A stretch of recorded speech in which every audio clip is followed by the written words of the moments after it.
شهر رمضان الذي أنزل فيه القرآن.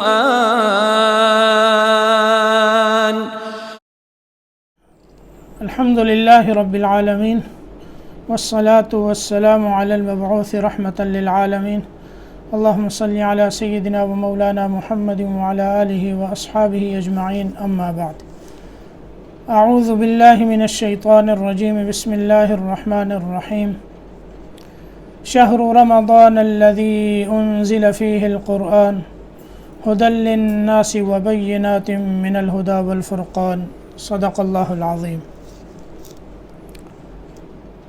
آج شعبان کی تقریباً آخری تاریخیں ہیں. یہاں 28 شعبان ہے اور ایک دو دن کے بعد رمضان المبارک کا بہت ہی مبارک مہینہ آ رہا ہے. اللہ تعالیٰ سے دعا ہے کہ اللہ تعالیٰ مجھے اور آپ کو رمضان تک پہنچائیں اور پھر رمضان کی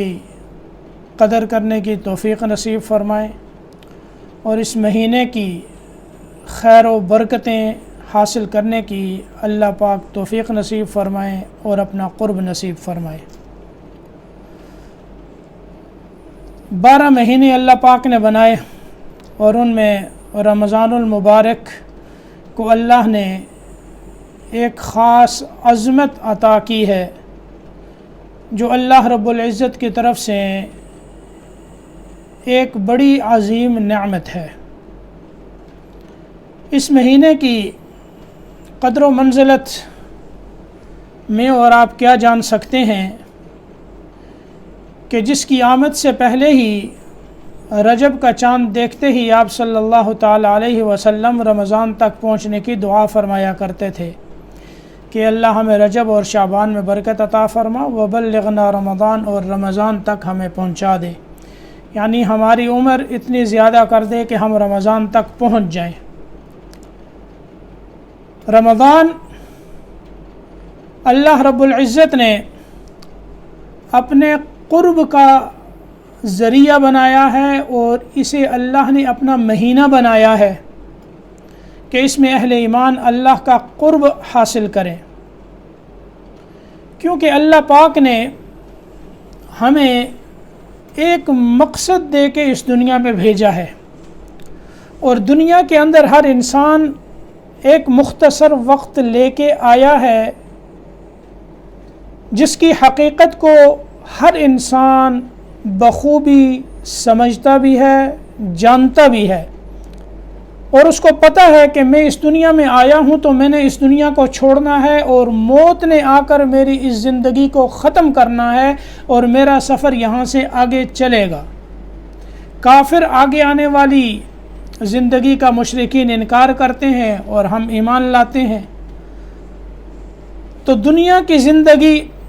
اللہ پاک نے جو ہمیں عطا فرمائی ہے یہ کوئی مستقل منزل نہیں بلکہ یہ ایک راہ گزر ہے. اس کو طے کرتے ہوئے، آگے برزخ کو طے کرتے ہوئے، محشر کو طے کرتے ہوئے اہل ایمان کی جو منزل اللہ نے بنائی ہے وہ جنت ہے. اور جب انسان جنت اللہ سے مانگے تو اللہ سے فردوس مانگے کہ یا اللہ ہمیں جنت الفردوس عطا فرما. اللہ مجھے اور آپ کو سب کو جنت الفردوس عطا فرمائے. تو دنیا کی زندگی نے ختم ہونا ہے اور اس دنیا کے اندر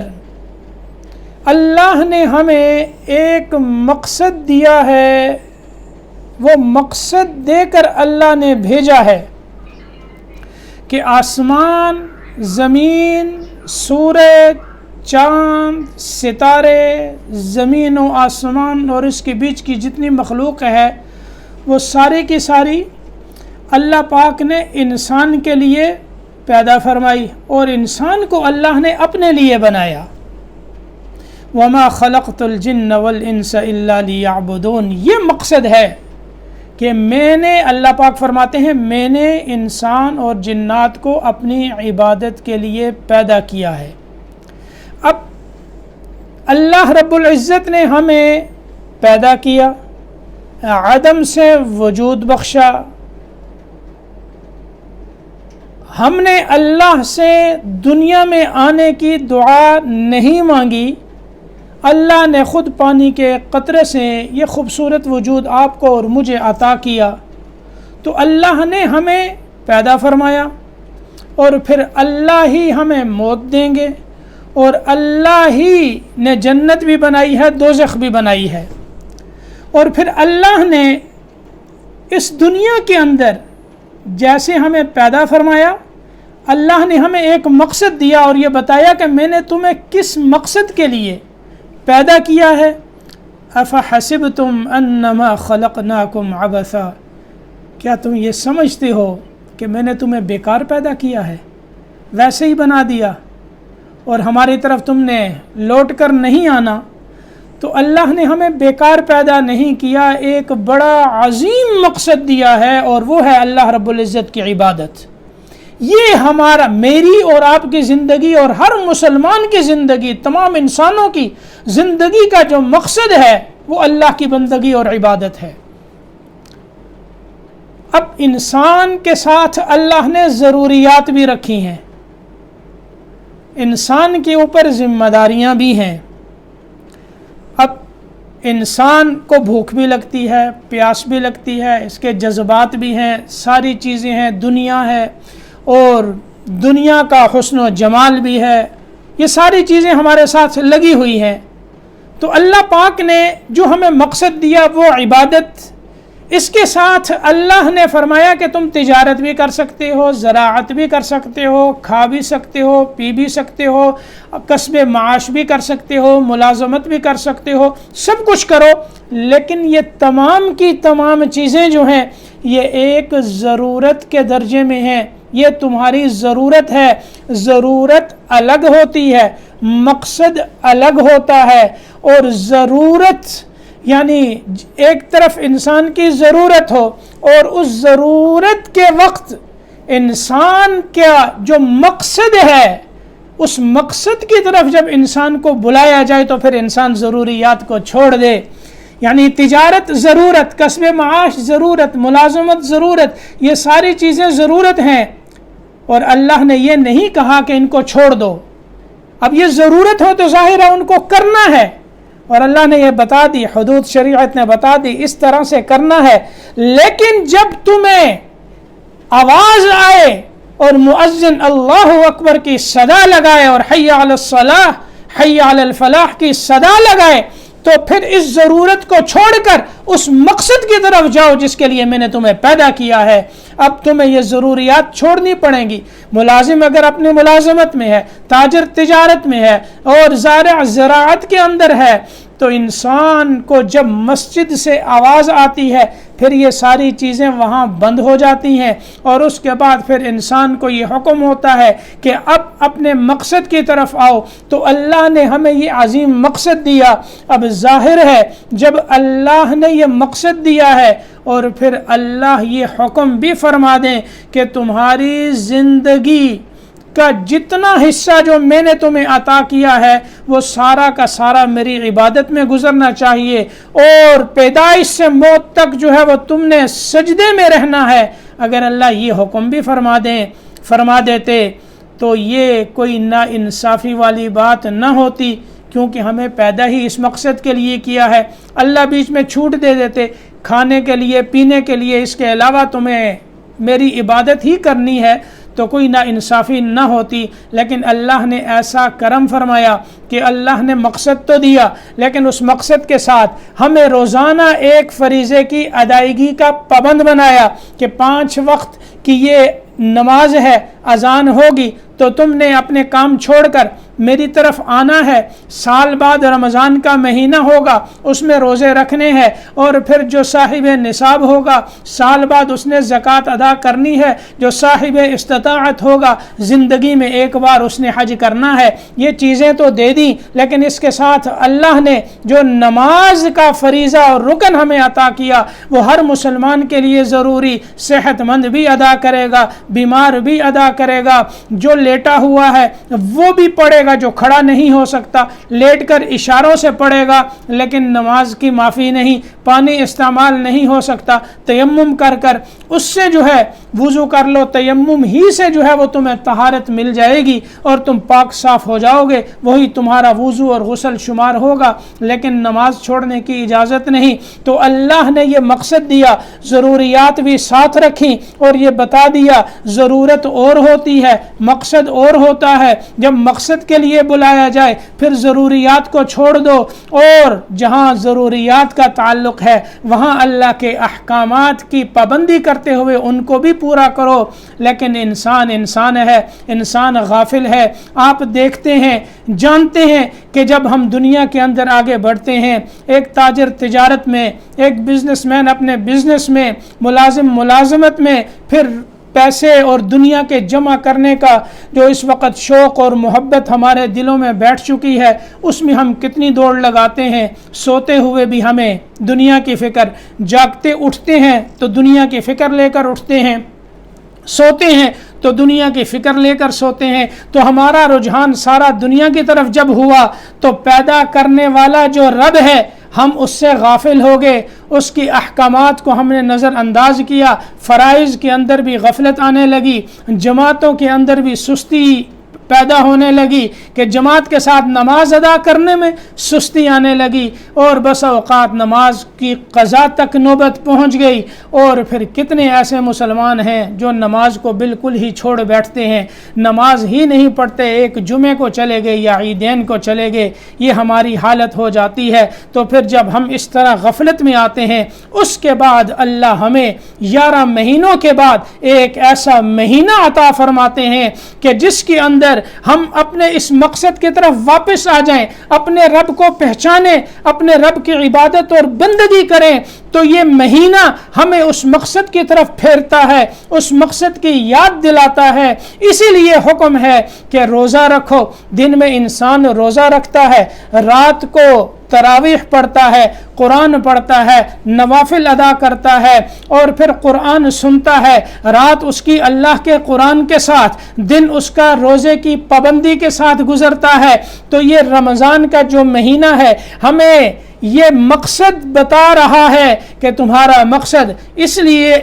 تمہارا مقصد اللہ کے احکام کی اطاعت ہے اور اللہ کے احکامات پر چلنا ہے۔ جن چیزوں کے کرنے کا اللہ نے حکم دیا وہ تم نے کرنے ہیں، جن سے باز کہنے کا حکم دیا ان سے تم نے رک جانا ہے۔ تو روزہ یہ ہمارے لیے ایک تربیت ہے اور ہمارے لیے ایک پریکٹس ہے، ہمیں اس کا درس دیتا ہے کہ دیکھو تم نے روزہ رکھا، اور روزے کی حالت میں پھر انسان کو بھوک بھی لگتی ہے، گرمیوں کی شدت ہو تو پیاس کتنی شدید لگتی ہے، پھر انسان تنہا ہو، کمرے میں موجود ہو، ٹھنڈا پانی بھی موجود ہو، دیکھنے والا بھی کوئی نہ ہو، تو کوئی مسلمان یہ نہیں کرتا کہ وہاں سے پانی نکال کر پی لے۔ کیوں؟ اس کو پتا ہے کہ میں نے روزہ اللہ کے لیے رکھا ہے اور وہ اللہ مجھے دیکھ رہا ہے، اس لیے وہ باز آ جاتا ہے۔ جس کو اللہ نے فرمایا یا ایھا الذین آمنوا کتب علیکم الصیام کما کتب علی الذین من قبلکم لعلکم تتقون، کہ روزے فرض کیے گئے ہیں کیوں؟ تاکہ تمہارے اندر تقوی پیدا ہو، تم متقی بن جاؤ۔ تو یہ تقوی ہے کہ انسان کو کوئی دیکھ نہیں رہا، اللہ سے ڈرتے ہوئے، اور پھر وہ پانی کو بھی نہیں پیتا، بھوک کی حالت میں کھاتا پیتا بھی نہیں، حالانکہ کمرے میں تنہا ہے، اکیلا ہے، لیکن وہ اللہ کے حکم کی نافرمانی نہیں کر رہا۔ ہمیں روزہ یہ درس دے رہا ہے جس طرح تم یہاں باوجود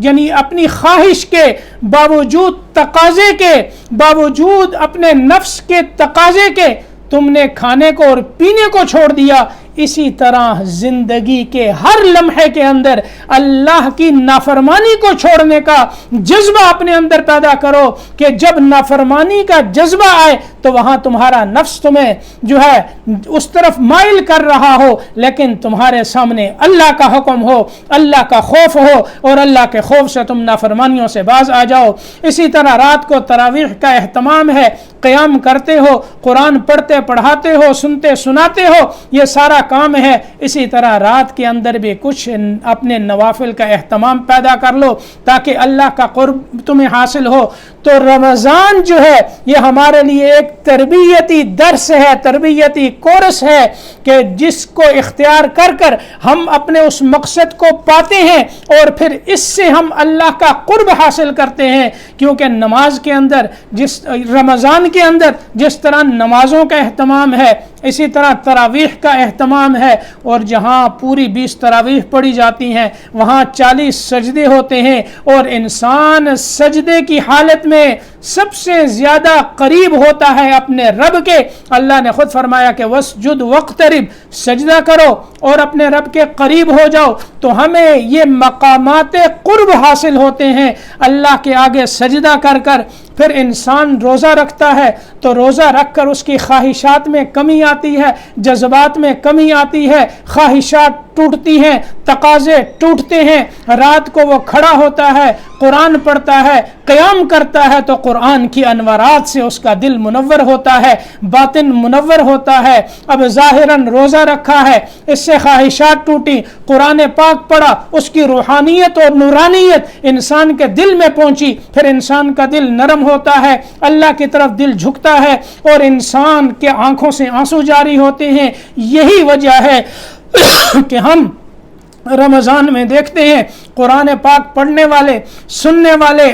جب آواز اچھی ہو، قرآن پاک خشوع و خضوع سے پڑھا جا رہا ہو اور دل سے اس کی تلاوت ہو رہی ہو تو پھر یہ قرآن سننے والوں کے دلوں پر اثر کر جاتا ہے، حالانکہ سننے والوں کو پتہ نہیں کہ کیا کہا جا رہا ہے۔ یہ قرآن کا اثر ہے جو انسان کے دل پہ آتا ہے، انسان کا دل منور ہوتا ہے، روشن بند ہوتا ہے اور اللہ کی اطاعت کے لیے آگے بڑھتا ہے، جھکتا ہے، اللہ کی عبادت کے لیے انسان آگے بڑھتا ہے، دعائیں مانگتا ہے تو روتا ہے۔ تو اللہ نے یہ مہینہ ہمیں عطا کیا کہ ہم اللہ کا قرب حاصل کریں۔ یہ مہینہ اللہ کے قرب کا مہینہ ہے تاکہ ہم اپنے مقصد کو پہچان سکیں۔ یہی وجہ ہے کہ حدیث پاک میں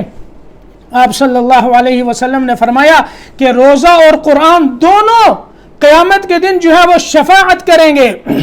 روزہ یہ کہے گا یا اللہ میں نے اس کو کھانے پینے سے روکے رکھا، میں اس کے حق میں میری شفاعت قبول فرما، یعنی اس کی مغفرت فرما، اس پر رحمت فرما۔ اور قرآن کہے گا یا اللہ اس کو میں نے سونے سے روکے رکھا۔ جو روزہ رکھتے ہیں روزہ ان کے لیے، اور جو رات کو رات اپنی قرآن کے ساتھ گزارتے ہیں، تراویح پڑھتے ہیں، قرآن سنتے ہیں، پڑھتے ہیں،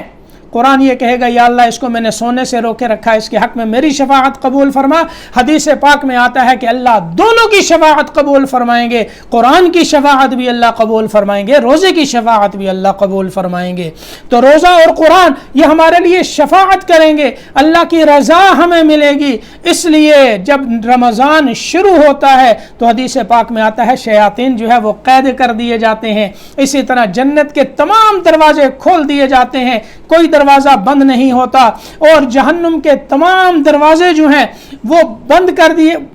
کر دیے جاتے ہیں، ان میں سے کوئی دروازہ کھلا نہیں رہتا۔ تو آپ صلی اللہ علیہ وسلم نے فرمایا من صام رمضان ایمانا واحتسابا غفر له ما تقدم من ذنبه، جو رمضان کے روزے رکھتا ہے ایمان کی حالت میں اور ثواب کی نیت کے ساتھ کہ اللہ مجھے اس پر اجر اور ثواب عطا فرمائیں گے، حدیث پاک میں آپ صلی اللہ علیہ وسلم نے فرمایا اس کے پچھلے سارے گناہ معاف کر دیے جاتے ہیں۔ اور من قام رمضان ایمانا واحتسابا غفر له ما تقدم من ذنبه، جو رات کو قیام کرتا ہے، تراویح پڑھتا ہے، اس کے بھی پچھلے گناہ معاف کر دیے جائیں گے۔ اور پھر لیلۃ القدر کے بارے میں فرمایا جو لیلۃ القدر میں قیام کرتا ہے اللہ اس کے بھی پچھلے گناہ معاف فرما دیتے ہیں۔ تو اللہ کی رحمت برس کر آتی ہے، اللہ کی طرف سے ہر رات میں اعلانات ہوتے ہیں، کون ہے توبہ کرنے والا اس کی توبہ قبول کروں، کون ہے دعائیں مانگنے والا اس کی دعائیں میں قبول کروں، کون ہے جنت کا طالب کہ اس کی پکار کو میں سنوں اور جنت عطا فرماؤں۔ اللہ کی طرف سے یہ اعلانات ہوتے ہیں، رمضان کی ہر رات میں ہوتے ہیں، اور پھر اللہ کی رحمت جو ہے وہ برستی ہے، اللہ جو ہے وہ جہنم سے اپنی بندوں کو آزاد کرتے ہیں۔ حتیٰ کہ حدیث پاک میں آتا ہے رمضان کی جب آخری رات ہوتی ہے جتنے روزے دار ہوتے ہیں اللہ سب کی مغفرت فرما دیتے ہیں۔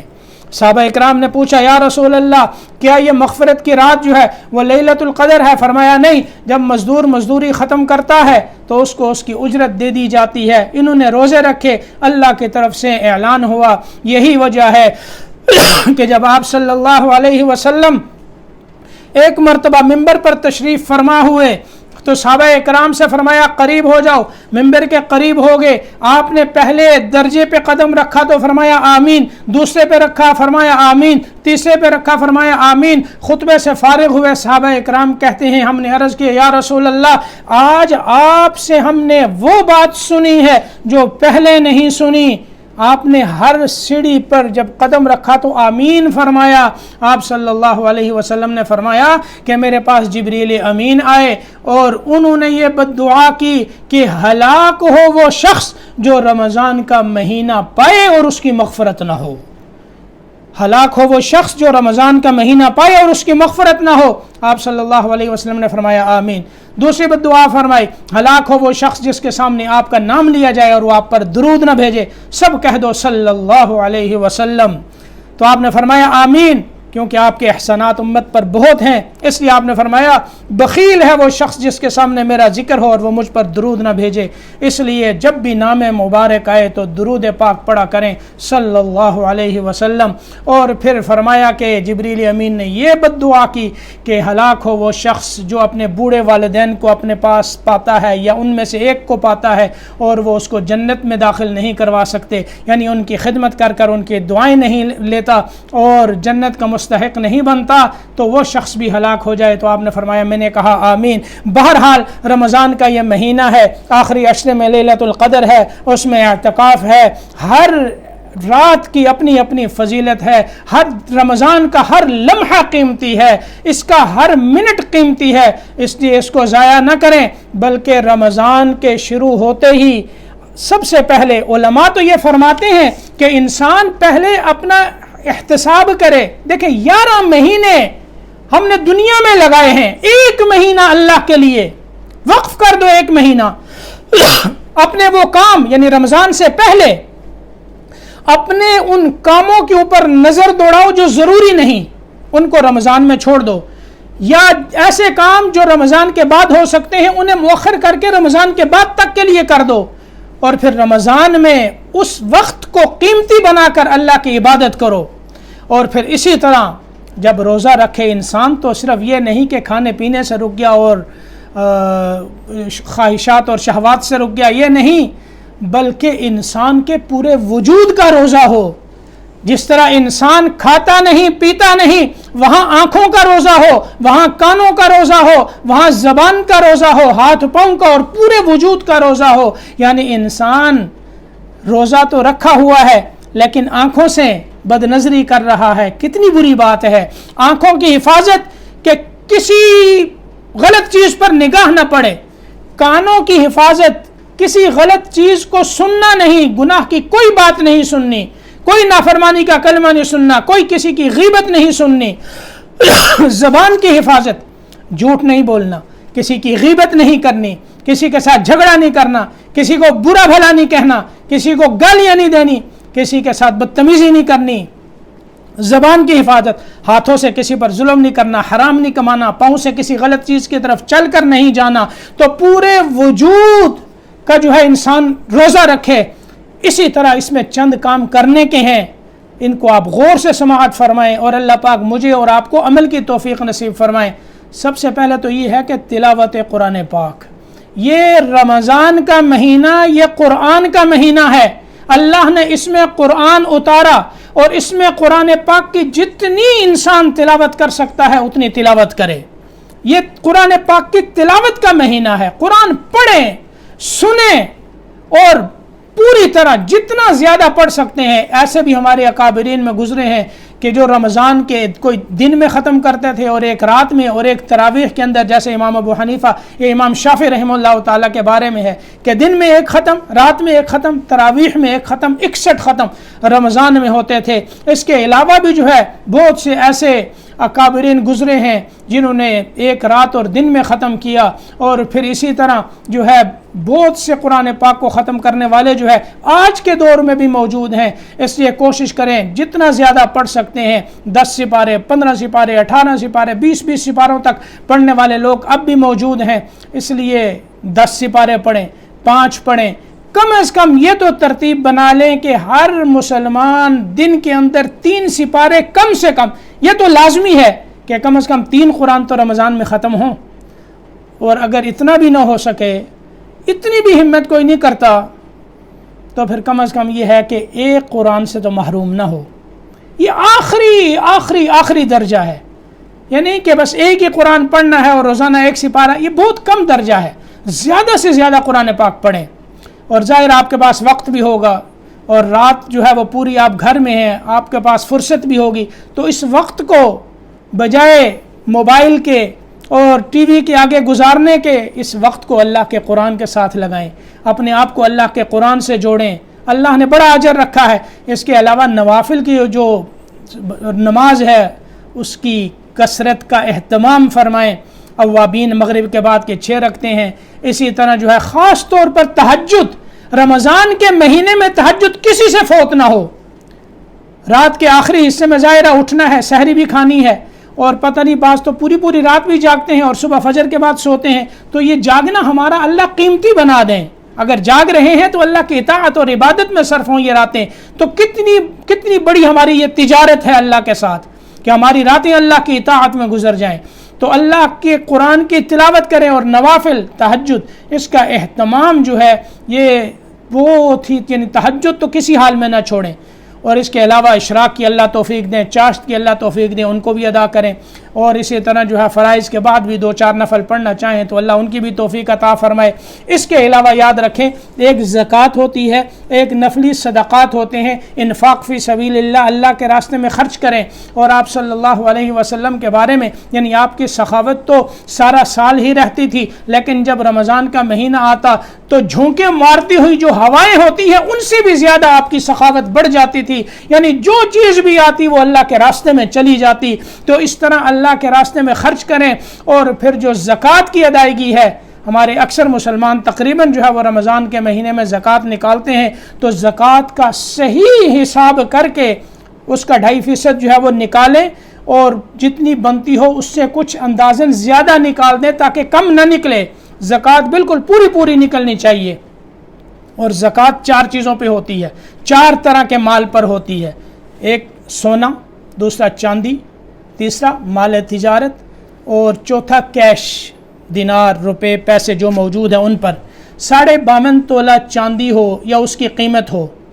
وہ صاحب نصاب ہوتا ہے، اس پر زکوٰۃ ادا کرنا فرض ہوتا ہے۔ اسی طرح ایک شخص کے پاس جو ہے وہ تھوڑی سی چاندی ہے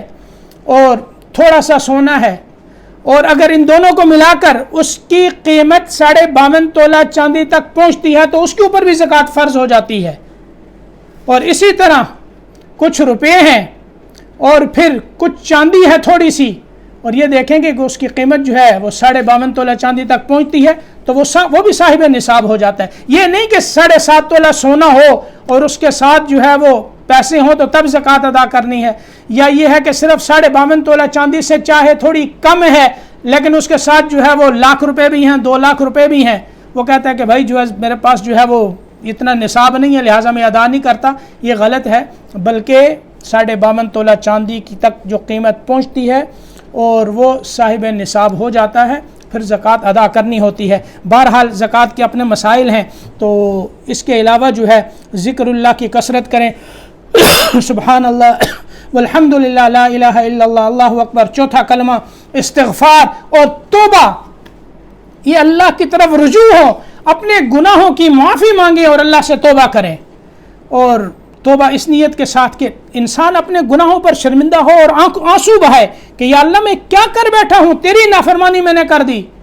اس لیے آنسو بہا کر اللہ کے سامنے توبہ اور استغفار، دل سے اس گناہ کو پوری طرح چھوڑ دیں اور آئندہ اس کے قریب نہ جانے کا پکا ارادہ کریں۔ اور پھر توبہ کریں، اللہ توبہ قبول فرماتے ہیں۔ یا عبادی الذین اسرفوا علی انفسہم لا تقنطوا من رحمت اللہ، ایسے لوگ کہ جو حدوں سے بھی گزر چکے ہیں، اپنی جانوں پر اتنا ظلم کیا، اتنے گناہ کیے، ان کو بھی اللہ فرماتے ہیں اللہ کی رحمت سے مایوس نہ ہو، اس لیے اللہ سے دعا کریں، وہ گناہ دوبارہ بھی ہوتا ہے دوبارہ توبہ کریں، اللہ معاف فرما دیں گے۔ اور اسی طرح اللہ سے یہ دعا مانگیں کہ یا اللہ میں اس گناہ میں مبتلا ہوں، جس گناہ میں مبتلا ہوں یہ گناہ ہم سے چھڑوا دے، اللہ سے یہ بھی دعا مانگیں کہ یہ گناہ اللہ ہم سے چھڑوا دے۔ اور اس کے ساتھ جو ہے وہ درود پاک کی جو ہے وہ کثرت کریں اور سحری کا اہتمام کریں، کیونکہ سحری کے اندر اللہ نے برکت رکھی ہے، اور آپ صلی اللہ علیہ وسلم نے فرمایا ہمارے اور اہل کتاب یعنی یہود و نصارہ کے روزے میں یہ فرق ہے کہ وہ سحری نہیں کرتے تھے اور اسی طرح اور ہم جو ہے وہ سحری کرتے ہیں۔ اس کے علاوہ فارغ وقت میں یہ نہیں کہ آپ موبائل پہ بیٹھے ہیں، بلکہ اپنے آپ کو نماز میں، نوافل میں، دعاؤں میں، ذکر اللہ میں اور تلاوت قرآن پاک کے ساتھ جو ہے وہ جوڑ کے رکھیں۔ اور ایک آخری بات کہ اس مہینے میں اگرچہ آپ سے بہت زیادہ یا مجھ سے نیکیاں نہیں ہوئیں اور ہم بہت زیادہ تلاوت یا بہت زیادہ ذکر ہم نہیں کر سکے، جتنا حق تھا وہ ادا کون کر سکتا ہے، بہرحال کمی اور کوتاہی ہر انسان سے ہوتی ہے، تو اس کے ساتھ ایک اہتمام، ایک بات خاص طور پر یہ کر لیں کہ رمضان کے پورا مہینہ یعنی رمضان کا پورا مہینہ اس طرح سے گزاریں کہ پورے مہینے میں آپ سے ایک گناہ بھی نہ ہو، یعنی گناہ کا ایک کام بھی نہ ہو، بدنظری نہ ہو، کوئی غلط چیز نہ سنیں، کوئی غیبت نہ کرے نہ سنیں، اور اسی طرح جھوٹ نہ بولیں، یعنی پورا مہینہ گناہوں کے بغیر گزاریں۔ تو جب انسان سے کوئی گناہ نہ ہو، نیکیاں زیادہ نہ بھی کر سکا ہو، تو یہ بھی اس کے لیے جو ہے وہ مبارکباد کا مستحق ہے۔ اس کے علاوہ دعاؤں کا اہتمام، دعا مومن کا سلاح اسلحہ ہے، اور دعاؤں سے اللہ سارے کام حل کرتے ہیں۔ اللہ کو دعا بڑی پسند ہے، ادعونی استجب لکم، جب اللہ خود یہ حکم دے کہ تم مجھ سے دعا مانگو میں قبول کروں گا، تو کوئی ایسا ہے کہ وہ کہے یعنی آپ مجھ سے مانگیں اور پھر وہ نہ دیں؟ یہ ہو سکتا ہے؟ اللہ خود حکم دے رہے ہیں مجھ سے مانگو، دعا کرو، میں تمہاری دعا قبول کروں گا، میں تمہارے قریب ہوں۔ اس لیے دعاؤں کا اہتمام، اور خاص طور پر افطار کے وقت دعا قبول ہوتی ہے، اس وقت خاص اہتمام کریں، افطاری سے 15 20 25 منٹ پہلے بیٹھ کر خشوع اور خضوع کے ساتھ دل کی کیفیت اللہ کے ساتھ جوڑتے ہوئے اور اپنے آپ کو اللہ کے حوالے کرتے ہوئے اللہ سے خوب رو رو کر مانگیں، اپنے لیے، اپنے عزیز و اقارب کے لیے جو گزر چکے ہیں ان کے لیے، اسلامی ممالک کے لیے، اور اس وقت جو کرونا کی وبا نے پورے عالم کو گھیرا ہوا ہے، پوری دنیا کو، اس کے لیے کہ اللہ ہم سے راضی ہو جائیں، ہمیں اللہ معاف فرما دیں، گناہوں کی سزا سے اللہ ہمیں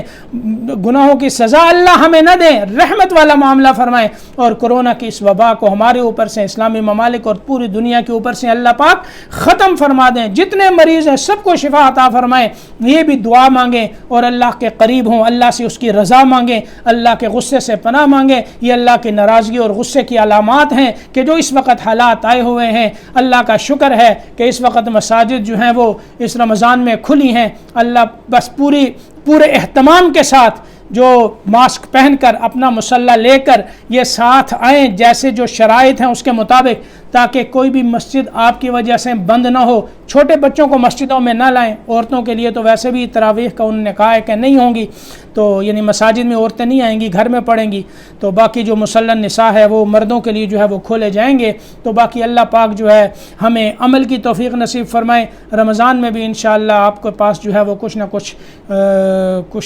وقت کے ساتھ جو ہے آپ کے پاس کچھ مواد پہنچتا رہے گا۔ اللہ پاک جو ہے ہمیں عمل کی توفیق نصیب فرمائے۔ الحمدللہ رب العالمین، اللہم صلی علی محمد وعلی آلہ وصحبہ اجمعین، اللہم اغفر لنا ذنوبنا وتب علینا انک انت التواب الرحیم۔ یا اللہ ہم گنہگار ہیں، سیاکار ہیں، خطا کار ہیں، یا اللہ ہم سب کو معاف فرما، اور یا اللہ رمضان المبارک کے انوارات، برکات، رحمتیں، برکتیں ہمیں نصیب فرما، اس مہینے کی قدر کرنے کی توفیق نصیب فرما، ظاہراً اور باطناً ہمیں قرآن، دین، شریعت کا نور عطا فرما، پورے آداب کے ساتھ ساتھ روزہ رکھنے کی توفیق نصیب فرما، حلال نصیب فرما، حلال رزق کے ساتھ روزہ رکھنے کی اور کھولنے کی توفیق نصیب فرما، حرام کے دروازے ہمارے لیے بند فرما، حلال کی وسعتوں کے دروازے کھول دے۔ ہم سب کے دلوں کو یا اللہ قرآن کے نور سے، نمازوں کے نور سے، سنتوں کے نور سے، اعمال صالحات کے نور سے منور فرما، ہماری زبانوں میں یا اللہ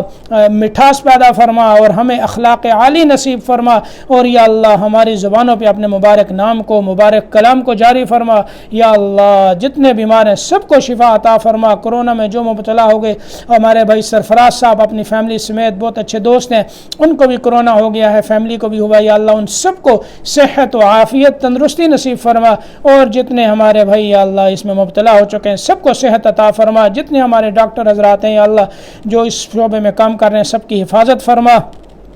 یا اللہ جو اس دنیا سے گزر چکے سب کی مغفرت فرما، ہم سب کا خاتمہ ایمان پہ فرمانا، موت سے لے کر جنت الفردوس تک کے سارے منازل آسان فرمانا، ہمارے والدین، آبا و اجداد اور جتنے اہل ایمان اس دنیا سے گزر چکے ان سب کی مغفرت فرما کر جنت الفردوس میں انہیں اعلیٰ مقام عطا فرما، جتنی خیریں اور بھلائیاں ہمارے نبی صلی اللہ علیہ وسلم نے مانگی ہمیں عطا فرما، تمام برائیاں جن سے آپ نے پناہ مانگی ہماری حفاظت فرما۔ ربنا تقبل منا انك انت السميع العليم وتب علينا انك انت التواب الرحيم۔ رضينا بالله ربا وبالإسلام دينا وبمحمد نبيا، جزى الله عنا محمدا ما هو أهله، صلى الله تعالى عليه وعلى آله وأصحابه أجمعين برحمتك يا أرحم۔